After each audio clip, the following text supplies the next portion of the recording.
పట్టణంలోని housing board కాలనీలో colony అభివృద్ధి కమిటీ ఆధ్వర్యంలో వనమహోత్సవం నిర్వహించారు. మాజీ మున్సిపల్ వైస్ చైర్మన్ లింగా గౌడ్ మాట్లాడుతూ ప్రతి ఇంటికి 2 చెట్లు నాటి పర్యావరణాన్ని సంరక్షించాలని కోరారు.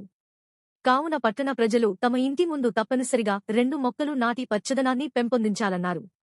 ఈ కార్యక్రమంలో హౌసింగ్ బోర్డు కాలనీ అభివృద్ధి కమిటీ సభ్యులు పాల్గొన్నారు.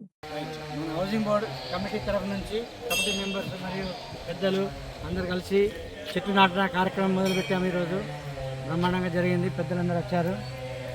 తరఫున ఇంకా తర్వాత వేరే చెట్లు పెట్టేస్తాం.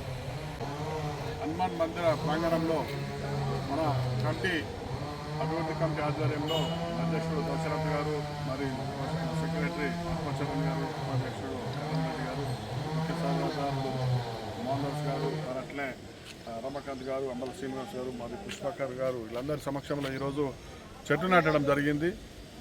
ఎందుకంటే చెట్లు ప్రగతికి మెట్లు అన్నట్లు ఈ విధంగా మన హౌసింగ్ బోర్డు కాలనీ ప్రాంగణంలో మందిర ప్రాంగణంలో సుందరీకరణలో ఒక భాగంగా ఈరోజు రకరకాల పూల చెట్లు మరియు అన్ని రకాల చెట్లు నాటడం జరిగింది.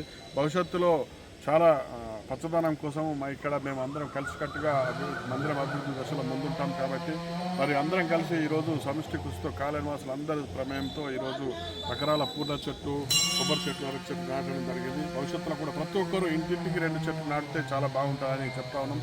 కాలనివాసులు అందరికీ ఈ సందర్భంగా ఇంటింటికి 2 చెట్లు నాటాలని అందరికీ చెప్పడం జరిగింది.